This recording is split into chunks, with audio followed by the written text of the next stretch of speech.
Good morning, everyone. Richard here at Calvin Wazoo doing a live review in my series of Frank Zappa, one album at a time.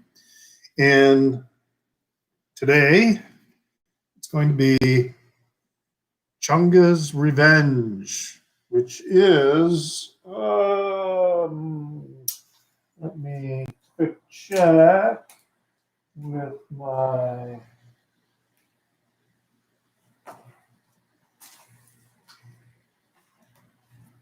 I have a lot of copies of this album. This is number 11 in the Zappa catalog. So get started here. And then also because I'm doing a live format, I'm going to kind of figure out some of the things that go on with live. And in fact, I might even have some questions. So if there's somebody out there who can answer them, let me know. So we're going to talk about Chunga's Revenge, which is also an album that introduces, debuts Flo and Eddie for the first time, and then launches several releases in sequence of Flo and Eddie, which is Howard Kaylan and Mark Volman, formerly of the Turtles. Well, they were part of the Turtles, I think, at that time as well. And that's why they had to come up with the names Flo and Eddie, because they were under contract, as Mark Volman and Howard Kaylan with the Turtles. So they came up with these pseudonyms. Now, Chunga's Revenge was released in October of 1970. There was a 2012 CD release that was remastered from the original analog tapes. There was also this one here is a 1990 CD release on Ryko disc. So that was earlier than the 2012, which was Zappa Records CD release. There was also, I believe, a 1995 CD release, which I don't have, but reportedly that one has underneath the tray, on the inside here, a rejected alternative album cover. So there was another album cover design that was under consideration, which eventually got passed over for this album cover, which is a photo of Frank yawning as he was being surrounded by photographers. He was staying, I believe, at the Bailiff's Court Hotel in England in West Sussex, and this was taken on June 24th of 1970. The story goes the photographer, and his credit is on here, the front cover photo, Phil Franks, was there along with a lot of other photographers, and were taking a lot of photos of Frank, who was tired and tolerant of the unwanted attention, I suppose. And during all the photo shooting, he yawned. And the other photographers lowered their cameras and waited for Frank to finish his yawn. But Mr. Franks captured that yawn here. Now I have several copies. I have 2 copies of on the Bizarre label. For some reason, I didn't think I had one, so I went out and I bought another one, and then I got home and realized that I already had the Bizarre label release. This is the other one that I have on the Bizarre label. So I'm going to be planning a contest relatively soon because I believe I'm going to hit 100 subscribers. Yay! Pretty soon, maybe within shortly after the first of the year. And I'm thinking that I am going to offer one of these Bizarre label releases of Chunga's Revenge that I have as a prize. So, stay aware of that. I also have this Japanese pressing of Chunga's Revenge, very cool on the Reprise label, but a Japanese pressing. Really, the cover is in really, really great shape. And then this one is just a Reprise. It is an import. So this is a British import that I got on the Reprise label. A slightly darker red R, where you can see this one is a little brighter orange than the red on the Reprise logo. And then I have a Zappa Records, the Zappa Records reissue of Chunga's Revenge. There is one more iteration of this release that I want to get, and it's on my list for 2021. It's not going to be that difficult to find. It periodically shows up on Discogs, this other variant, and I'm really only interested in the cover being in really good shape. I would even consider buying, one that is rated very good in terms of the vinyl. Might even be good. I might even go for good if the cover is in really, really great shape. So it's not necessarily an album that I'm going to play a lot. I mean, I have these other copies that I can play, but I want this variant of the cover. All right, so some other interesting things, little notes about this. Often the CD versions of the recordings that were released on vinyl vary significantly in terms of times. We saw that, for example, with Weasels Rip My Flesh, in which there were a couple songs that were substantially longer on the CD release than they were on the vinyl release. However, the songs are pretty much, when you look at the times, they vary by 1, 2, 3 seconds to the times that are marked on the wax or on the record cover. So there are really no major differences between the material that was released on CD and the material that was released on vinyl. Zappa said that he did not think Chunga's Revenge was an especially interesting album, but he was, or I should say, the quote is, it was not an especially astonishing album. He did note, however, that it was very popular in both Thailand and Italy when it was released. The gatefold inner, let me pull out the one I pulled out of the plastic. Okay, so on the cover it says here that this is Chunga is a gypsy mutant industrial vacuum cleaner, dances about a mysterious nighttime campfire. Festoons, dozens of imported castanets clutched by the horrible suction of its heavy-duty hose, waving with marginal erotic abandon in the midnight autumn air. And there we have it. You can see Chunga, the industrial vacuum cleaner, his hose.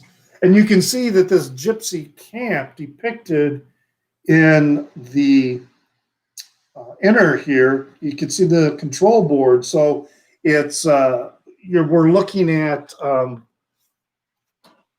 this gypsy camp from the view of the of the control room. So then you can even see there's a hand there on the dials. Hello, Dominic. Welcome to this.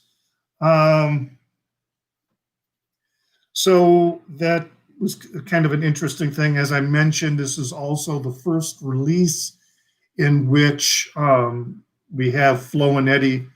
We've got Howard Kalin, who is Flo, and then Mark Volman, who is Eddie, from the Turtles. And this launches several albums in sequence that are known as the Flo and Eddie years.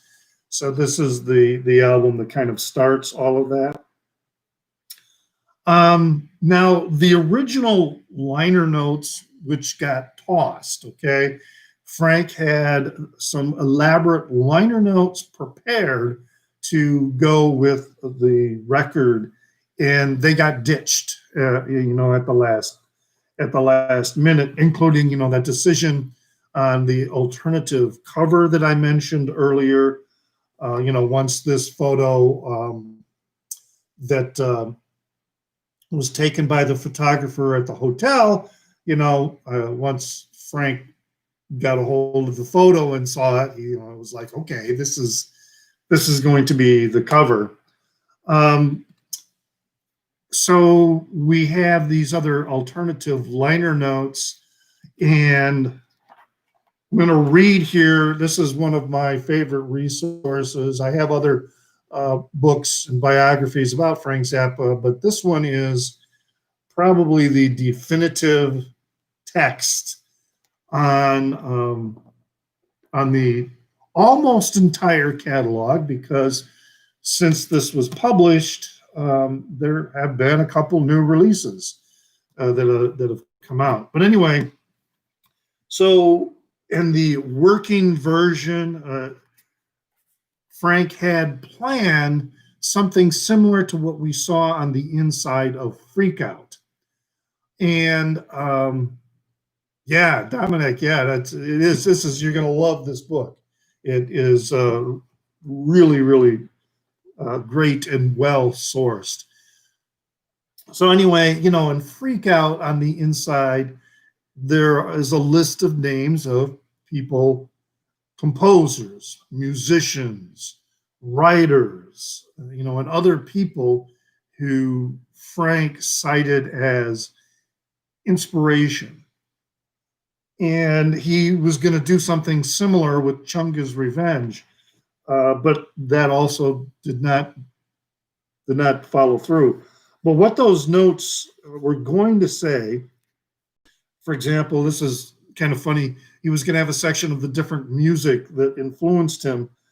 And under the section of ethnic music, he said he was influenced by the ethnic music of Bulgaria, Saudi Arabia, Greece, India, Tibet, Indonesia, and Los Angeles.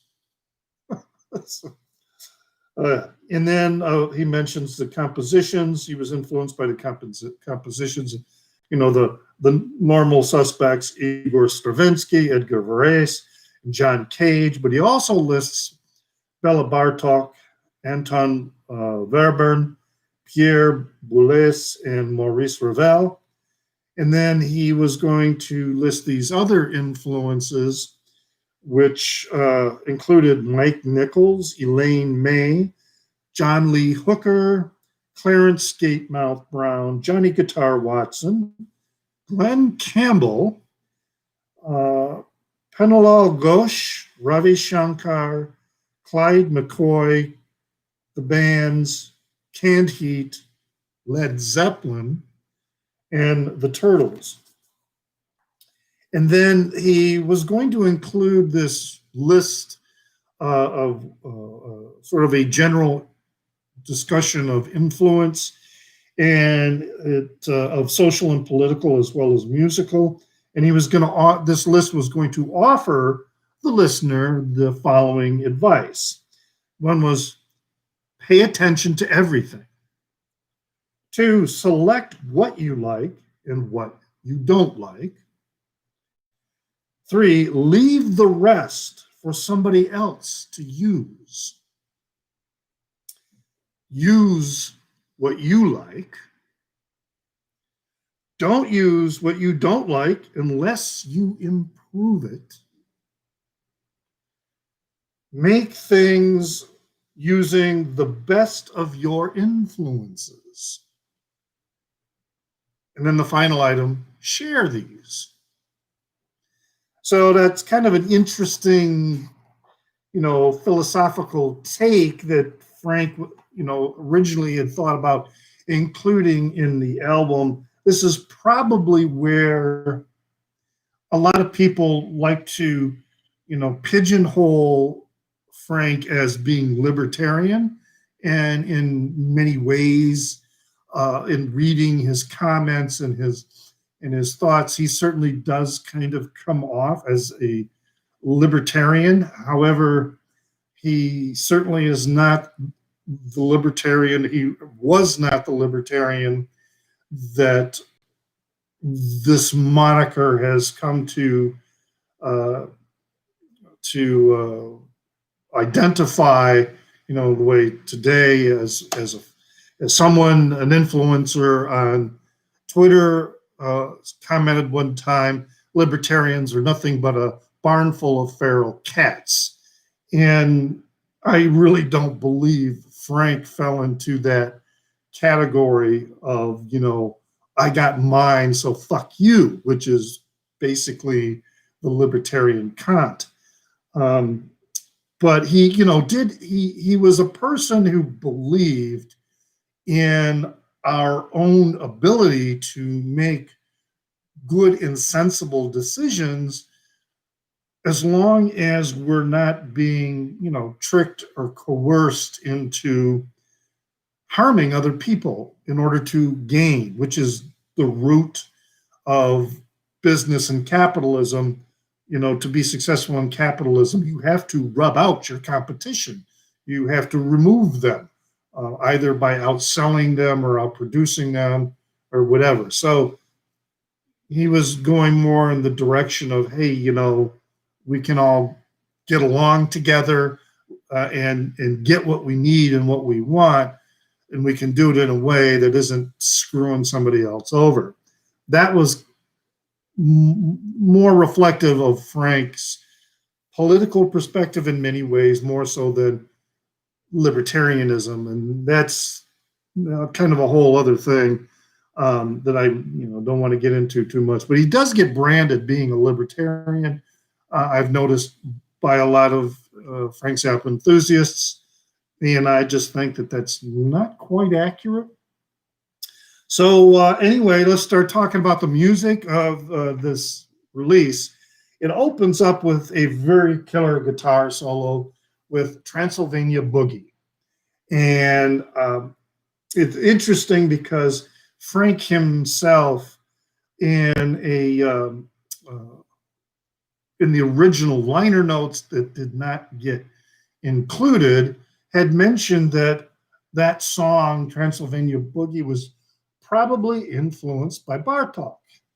And he was intentionally saying that because of what he said or described, or the clueless critics who would write their articles about his music, and they would say that everything he does is either influenced by Stravinsky, Varese, or Cage.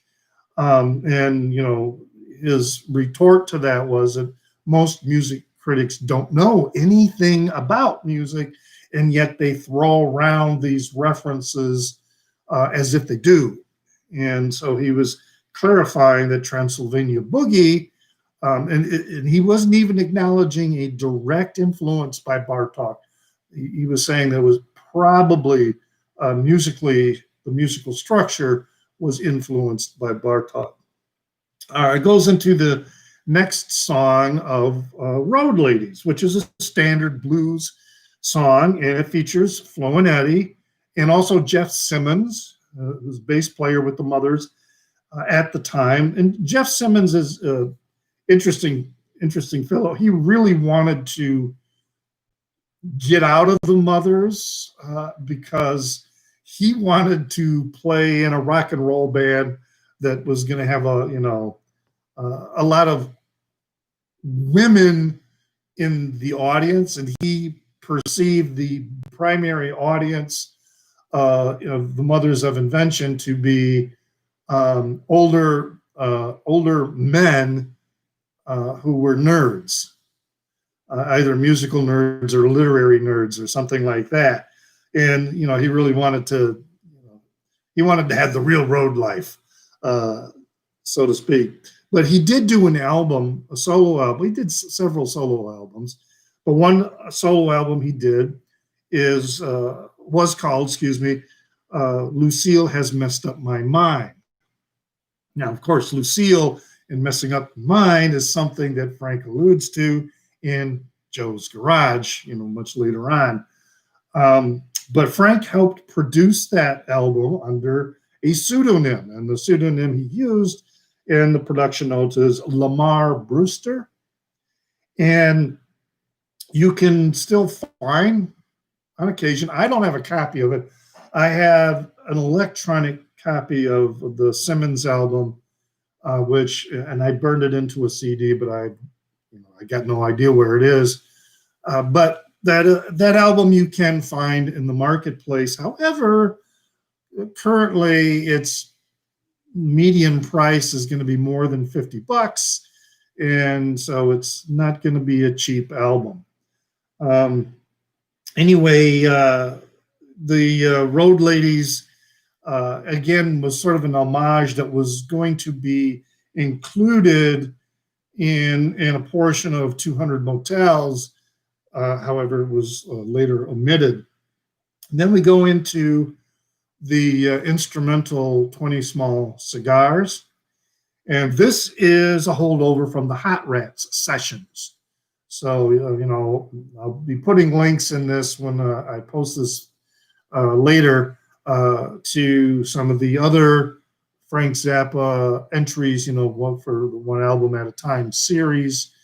And I've already done a review of both Hot Rats, the album, and then the big, huge CD release of Hot Rats Sessions, which is a very, very killer release. And if you're a hardcore Zappa file, you're going to want that.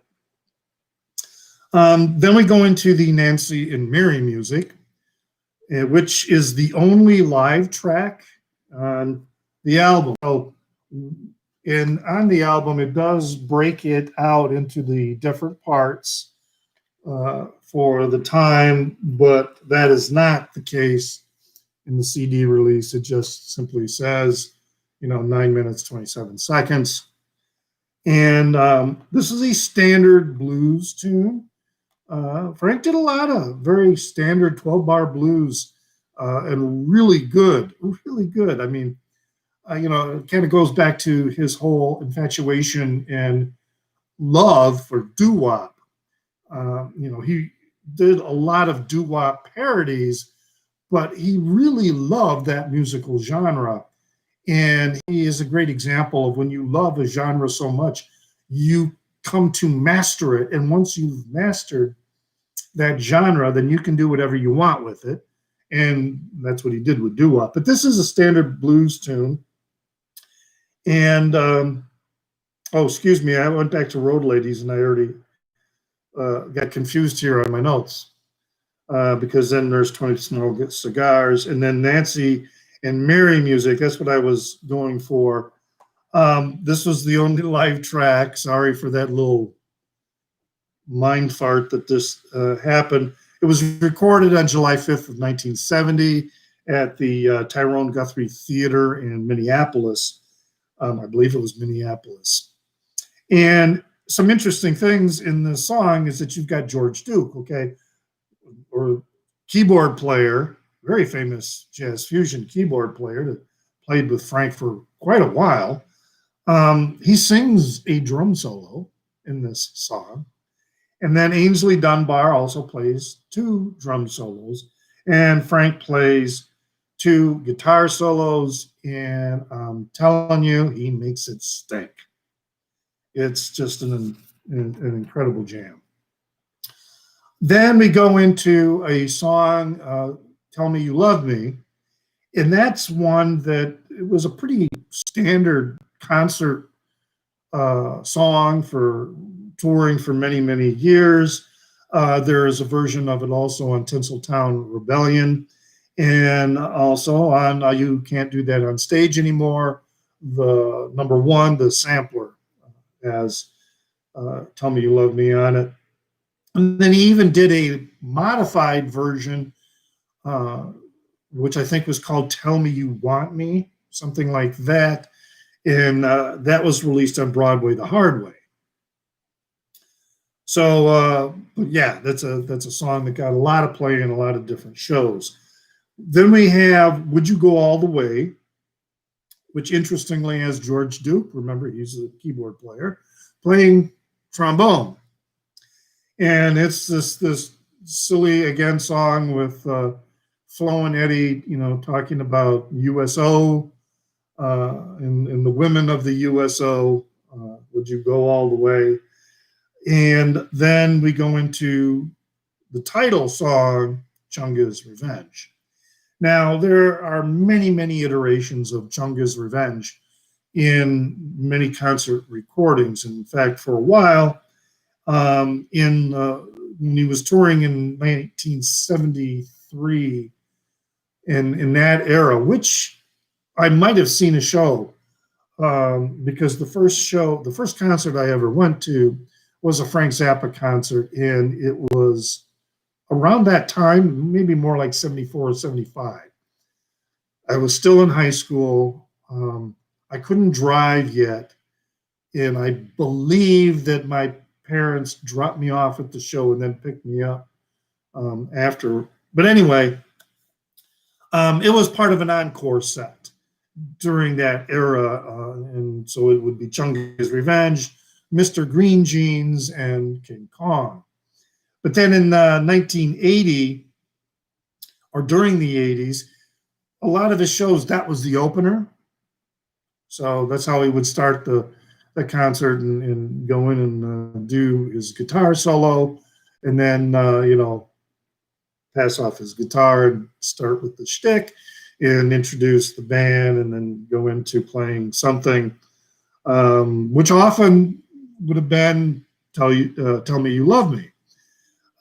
There was also another variant called Pinocchio's Furniture, and that was a solo that was released on Shut Up and Play Your Guitar, and that is a solo from Chunga's Revenge that was played in 1980.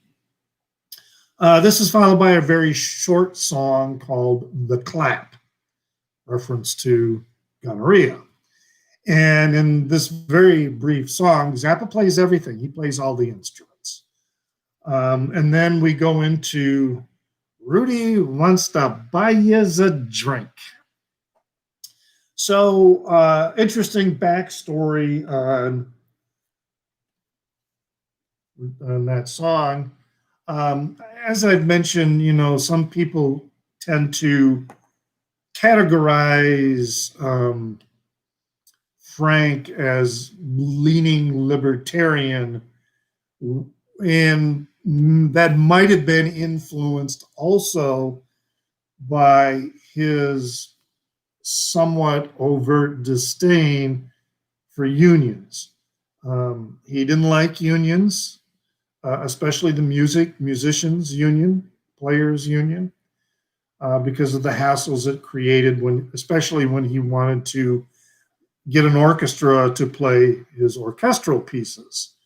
That just annoyed him no end.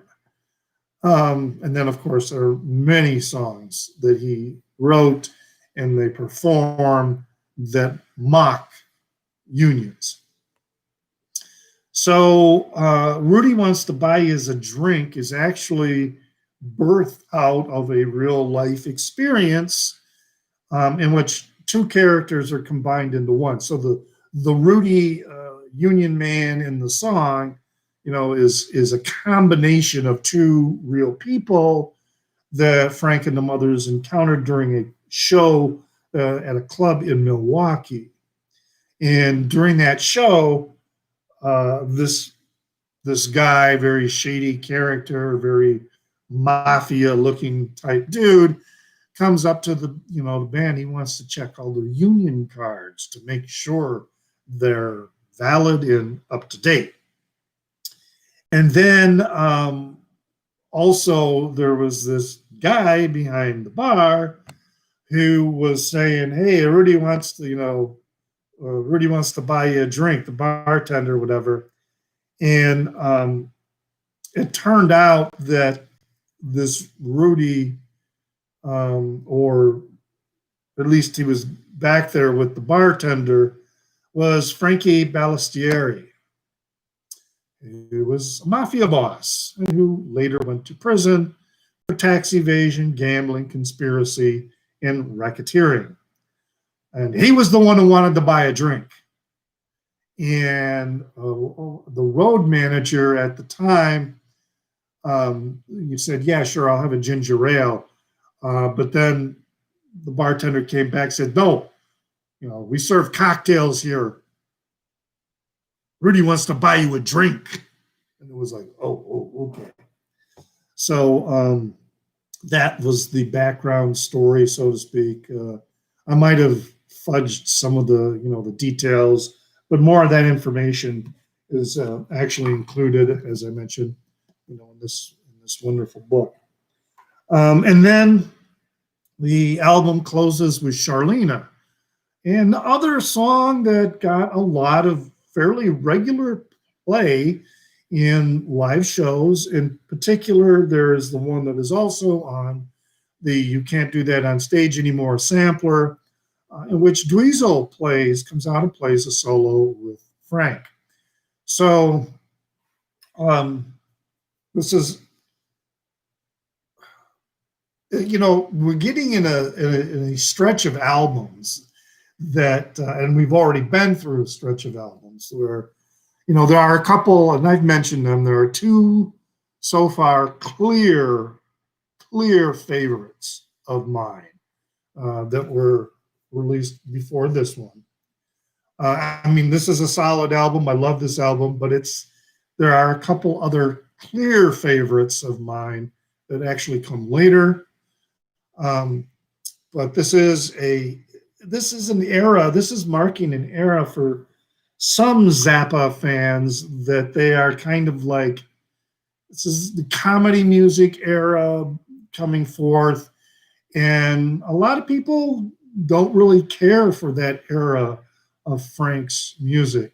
It certainly is prurient and juvenile, and in many respects, the humor is textbook junior high most of the time. In fact, I was in junior high when a lot of these albums came out, and I thought they were great. Now I still think musically they are really quite good. And I've also come to understand more about how Frank used Flo and Eddie in their voices and the stories they would come up with as instruments, not really how you think of like a singer-songwriter connection. He really viewed, that's why they do a lot of squawks and whoops and other kinds of noises. He really thought of the human voice as being another instrument in a composition.